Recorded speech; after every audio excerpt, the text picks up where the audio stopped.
Assalamualaikum warahmatullahi wabarakatuh. Salam sehat untuk kita semua. Halo teman-teman dan para siswa, khususnya kelas 8, bertemu lagi dengan saya di sini.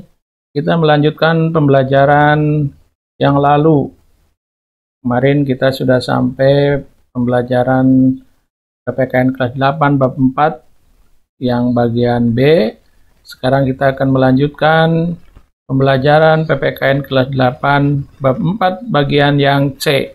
Bab 4 bagian yang terakhir. Nah, untuk teman-teman dan para siswa yang belum subscribe dulu ya.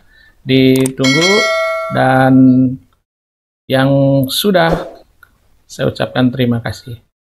Baik para siswa semuanya, kita mulai dengan pelajaran PPKN kelas 8 bab 4, yaitu bagian C, mewujudkan persatuan dan kebanggaan sebagai bangsa, wujud nilai kebangkitan nasional. Nah, ikuti terus video ini sampai selesai supaya lebih paham dan dapat dimengerti.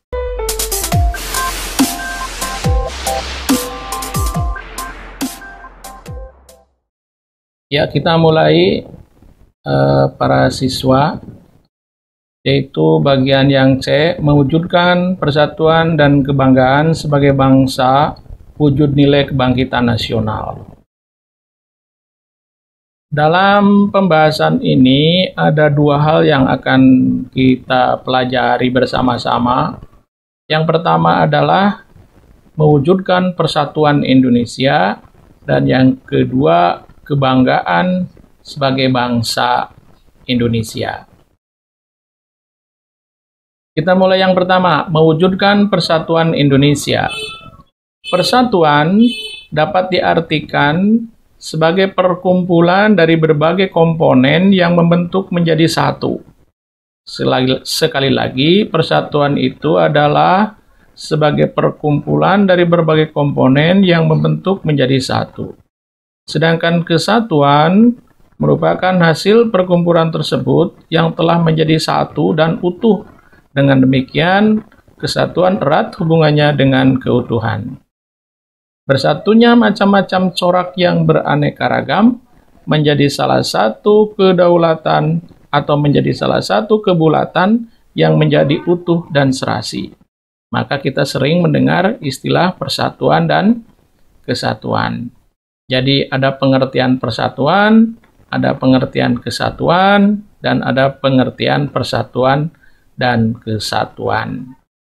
Ini sering kita mendengar kalimat ini atau kata-kata ini dan menjadi satu rangkaian. Jadi persatuan diartikan sebagai perkumpulan dari berbagai komponen yang membentuk menjadi satu. Kesatuan merupakan hasil perkumpulan tersebut tadi di atas itu menjadi satu dan utuh dan erat hubungannya dengan keutuhan. Sedangkan persatuan dan kesatuan bersatunya macam-macam corak yang beraneka ragam menjadi satu kebulatan dan utuh serta serasi. Nah, ini pengertian persatuan, kesatuan, dan persatuan dan kesatuan. Nah, tahap-tahap pembinaan persatuan bangsa Indonesia itu yang paling menonjol ada beberapa. Ya, ini tahap pembinaannya. Yang pertama adalah perasaan senasib. Nah, mohon maaf ini tulisannya agak keliru. Yang betul adalah perasaan senasib. Kemudian yang kedua, kebangkitan nasional. Dan yang ketiga, Sumpah Pemuda. Serta yang keempat, proklamasi kemerdekaan. Peristiwa proklamasi kemerdekaan dan pengesahan Undang-Undang Dasar Negara Republik Indonesia tahun 1945 merupakan konsensus atau kesepakatan bangsa Indonesia bahwa pengaturan kehidupan berbangsa dan bernegara dilandasi oleh Pancasila dan Undang-Undang Dasar Negara Republik Indonesia tahun 1945. Berbagai peristiwa pengkhianatan negara berupa pemberontakan, gerakan separatisme yang dilakukan oleh berbagai kelompok masyarakat untuk mengubah atau mengganti. Nah, itu juga salah ketik, bukan menggali tapi mengganti Pancasila dan Undang-Undang Dasar Negara Republik Indonesia tahun 1945 dapat diatasi khususnya oleh para pemuda. Jadi banyak pengkhianatan dulu atau pemberontakan atau bahkan gerakan separatisme yang dilakukan oleh kelompok masyarakat yang ingin mengubah dan mengganti Pancasila dan Undang-Undang Dasar 1945. Namun demikian, sampai sekarang kita masih dapat mengatasinya, khususnya oleh para pemuda dan pelajar serta komponen semua bangsa Indonesia. Kemunduran jiwa semangat kebangsaan pada diri pemuda, menurut laporan dari Kemenpora Republik Indonesia, ada 10 masalah generasi muda atau pemuda. Jadi laporan dari Kemenpora bahwa kemunduran jiwa semangat bangsa Indonesia itu ada 10. Yang pertama adalah kekerasan, kedua ketidakjujuran, ketiga rasa tidak hormat, keempat rasa curiga dan kebencian, kemudian 5 penggunaan bahasa Indonesia makin memburuk, 6 perilaku menyimpang, 7 mengadopsi nilai-nilai budaya asing, 8 lemahnya idealisme, patriotisme, serta mengendapnya semangat kebangsaan, ke-9 pragmatisme dan hedonisme, 10 makin kabur pedoman yang berlaku dan sikap acuh tak acuh terhadap pedoman ajaran agama. Ini 10 kemunduran jiwa dan semangat kebangsaan pada diri pemuda. Nah, kalian sebagai pemuda, tentu saja ini harus dicermati. Dalam kehidupan berbangsa dan bernegara, kita perlu mengangkat kembali nilai-nilai semangat juang, khususnya dalam Undang-Undang Dasar Negara Republik Indonesia tahun 1945. Nah, nilai-nilai semangat juang itu antara lain, pertama adalah nilai religius, kemudian nilai kemanusiaan, nilai produktivitas, nilai keseimbangan, nilai demokrasi, nilai kesamaan derajat, dan nilai ketaatan hukum. Nah, ini nilai-nilai yang harus kita kembangkan atau harus kita angkat kembali, khususnya nilai-nilai yang ada dalam Undang-Undang Dasar 1945. Kita lihat yang pertama, nilai religius. Yang pertama adalah percaya dan takwa kepada Tuhan Yang Maha Esa. Kemudian hormat menghormati, serta bekerja sama antar pemeluk agama dan penganut agama lainnya supaya terbina kerukunan hidup. Saling menghormati kebiasaan menjalankan ibadah orang lain. Kemudian yang terakhir, tidak memaksakan suatu agama atau kepercayaan kepada orang lain. Nah, ini nilai-nilai religius yang harus kita kembangkan. Karena apa? Kita harus ingat bahwa agama di Indonesia itu ada 6 macam. Maka kita harus saling menghormati sesuai dengan agama kita masing-masing. Ini nilai religius yang harus dikembangkan. Kemudian yang kedua, nilai kemanusiaan. Ada beberapa nilai kemanusiaan. Yang pertama, mengakui persamaan derajat, persamaan hak, dan persamaan kewajiban. Saling mencintai sesama manusia. Mengembangkan sikap tenggang rasa. Tidak semena-mena terhadap orang lain. Menjunjung tinggi nilai kemanusiaan. Gemar melakukan kegiatan kemanusiaan. Berani membela kebenaran dan keadilan. Bangsa Indonesia merasa dirinya merupakan bagian dari masyarakat dunia internasional dan dengan itu harus mengembangkan sikap hormat menghormati dan kerjasama dengan bangsa lain. Nah, ini nilai-nilai kemanusiaan. Jadi ini pun yang perlu dikembangkan, bahwa yang pertama sangat penting mengakui persamaan derajat, persamaan hak, dan persamaan kewajiban. Manusia itu sama derajatnya, sama haknya, dan sama kewajibannya. Tidak ada yang paling menonjol, tidak ada yang paling lemah, tetapi sama. Kemudian yang ketiga, nilai produktivitas.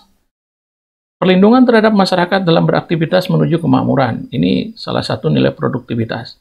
Kemudian sarana dan prasarana yang mampu mendorong masyarakat untuk kreatif dan produktif. Kemudian yang ketiga, terciptanya undang-undang untuk meningkatkan kesejahteraan masyarakat. Jadi nilai produktivitas ini adalah nilai-nilai supaya masyarakat bisa beraktivitas dengan bebas, dilindungi oleh hukum, dan juga tidak ada rasa ketakutan dan seterusnya. Karena ini masyarakat dengan seperti itu maka akan bisa produktif menghasilkan sesuatu untuk kesejahteraan dan kemakmuran masyarakat. Kemudian yang keempat, nilai keseimbangan. Menjalankan hak dan kewajiban sebagai warga negara yang proporsional, tidak memaksakan kehendak, saling toleransi, tolong-menolong, rukun dan damai, menghormati perbedaan agama dan kepercayaan, persahabatan, serta membela dan melindungi yang lemah. Kemudian yang kedua, keseimbangan antara kehidupan jasmani dan rohani. Jadi nilai keseimbangan itu adalah keseimbangan menjalankan hak dan kewajiban, keseimbangan antara kehidupan jasmani dan rohani. Hak dan kewajiban, mana yang harus dilaksanakan dulu? Adalah kewajiban. Nanti kalau kewajiban sudah dilaksanakan, maka kita akan mendapatkan hak kita sesuai dengan proporsional. Proporsional itu adalah seimbang. Jadi, hak dan kewajiban itu harus seimbang. Kemudian, keseimbangan juga antara kehidupan jasmani dan rohani. Tidak hanya mementingkan jasmani lupa rohani, tapi juga rohani diperhatikan untuk kepentingan jasmani. Itu artinya keseimbangan jasmani dan rohani. Ini nilai keseimbangan. Kemudian berikutnya nilai demokrasi. Yang pertama, rasa cinta tanah air, jiwa patriot bangsa, terciptanya kesejahteraan bagi seluruh rakyat Indonesia, pemahaman yang benar atau realitas adanya perbedaan dalam keberagaman, dan yang terakhir tumbuhnya kebanggaan sebagai bangsa Indonesia. Ini demokratis. Jadi apalagi sekarang zaman keterbukaan, zaman demokrasi, kita punya kebebasan, tapi juga harus memperhatikan kebebasan orang lain. Cinta tanah air itu penting. Patriot itu berarti kita bela negara. Berjuang untuk terciptanya kesejahteraan, kedamaian, dan ketentraman bangsa Indonesia. Kemudian yang keenam, nilai kesamaan derajat. Setiap warga negara memiliki hak, kewajiban, dan kedudukan yang sama di depan hukum. Setiap warga negara memiliki hak dan kewajiban dan kedudukan yang sama di depan hukum, siapapun. Dari bawah sampai atas, dari pejabat sampai rakyat biasa, semuanya mempunyai hak yang sama di depan hukum. Yang salah tentu saja dihukum, yang benar tentu saja dibebaskan. Nah, ini nilai kesamaan derajat. Kemudian nilai ketaatan hukum. Setiap warga negara tanpa pandang bulu wajib menaati setiap hukum dan peraturan yang berlaku. Begitupun terhadap lembaga penegak hukum, agar lebih independen, tidak terkontaminasi dengan kekuasaan atau politik praktis, agar adanya persamaan di depan hukum dapat terwujud. Nah, ini ada beberapa istilah mungkin yang belum kalian belum paham. Pertama adalah tanpa pandang bulu. Tanpa pandang bulu ini adalah bahwa setiap orang siapapun, maka kalau yang bersalah tetap harus dihukum. Artinya semua harus taat pada hukum dan peraturan yang berlaku. Kemudian juga penegak hukum harus independen, harus bebas dari kontaminasi, dari pengaruh. Kontaminasi itu pengaruh kekuasaan atau politik praktis. Karena penegak hukum itu netral, harus netral atau independen. Tidak boleh terpengaruh oleh siapapun, baik itu aparat yang lain ataupun penegak hukum yang lain ataupun pejabat yang lain. Tetap harus independen untuk mewujudkan persamaan di depan hukum. Nomor 2, ya, kebanggaan sebagai bangsa Indonesia. Apakah kalian bangga menjadi bangsa Indonesia? Coba, apakah kalian bangga menjadi bangsa Indonesia? Bangga tidak? Nah, tentu kita harus bangga karena kita dilahirkan di sini, dibesarkan di sini, di tanah air Indonesia. Maka kita harus bangga menjadi bangsa Indonesia. Lalu bagaimana perilaku kita untuk menunjukkan bahwa kita itu bangga terhadap bangsa dan negara Indonesia. Nah, coba bagaimana caranya? Ya, kita bangga menjadi bangsa Indonesia. Alasan utama kita bangga menjadi bangsa Indonesia adalah karena kita lahir dan besar di negara Indonesia. Oleh karenanya, kita harus mempertahankan negara kesatuan Republik Indonesia. Tadi sudah dikatakan bahwa kenapa kita harus bangga? Karena kita lahir di sini, besar di sini, kemudian mencari nafkah di sini, dan hidup di sini. Sehingga di sini itu artinya adalah di negara Indonesia. Maka tidak ada alasan kalau kita tidak bangga menjadi bangsa Indonesia. Sehingga kita perlu menjunjung tinggi kehidupan, kemakmuran, dan kesejahteraan masyarakat Indonesia. Tentu saja sesuai dengan bidangnya masing-masing. Kalau kalian sebagai pelajar, maka bentuk kebanggaannya adalah belajar dengan giat dan sungguh-sungguh demi kemajuan bangsa Indonesia.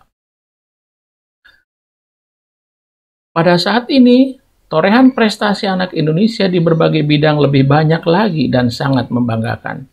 Tentu kalian pelajari lebih jauh berbagai prestasi, bagaimana prestasi itu diraih, dan bagaimana cara kalian menciptakan prestasi yang dapat membanggakan keluarga, sekolah, masyarakat, dan bangsa dan negara. Jadi bentuk kebanggaan kita, kalian harus belajar dan mencapai prestasi yang lebih tinggi lagi untuk membanggakan keluarga, sekolah, masyarakat, bangsa, dan negara. Di zaman media sosial sekarang ini, kita sering dihadapkan dengan pemberitaan negatif dan menjelek-jelekan satu sama lain. Kalian bisa lihat misalnya media sosial itu WhatsApp, kemudian Facebook, kemudian Twitter, kemudian Instagram, ada lagi Telegram, bahkan YouTube. Nah, kalian bisa melihat di sana bagaimana seseorang berkomentar, bahkan bisa saja dengan cara menjelek-jelekan satu sama lain, pemberitaan yang negatif. Nah, kita tentu saja jangan terpengaruh untuk menyikapi seperti itu. Kita jangan terbawa arus. Kita tetap sesuai dengan kondisi kita, dan tentu kita sebagai pelajar harus arif dan bijaksana dalam memanfaatkan media sosial. Upaya mencari kebenaran dari sebuah berita sebaiknya dilakukan. Bertanya pada guru dan orang yang lebih dewasa. Dalam menghadapi berita dari media sosial merupakan langkah yang lebih baik untuk dilakukan. Jadi kalau ada berita-berita yang kurang sesuai, bagaimana cara mencari kebenarannya? Kalian bisa bertanya kepada guru misalnya, bertanya kepada orang tua, atau bertanya kepada orang-orang yang lebih paham dan yang lebih dewasa. Jangan sampai kita terbawa arus dengan media sosial itu sehingga kita menjadi orang-orang yang tidak arif, sehingga kita terjerumus ke hal-hal yang tidak baik. Itu saja, mudah-mudahan pembelajaran kali ini bermanfaat dan ada manfaatnya untuk kita semua. Saya akhiri, wassalamualaikum warahmatullahi wabarakatuh.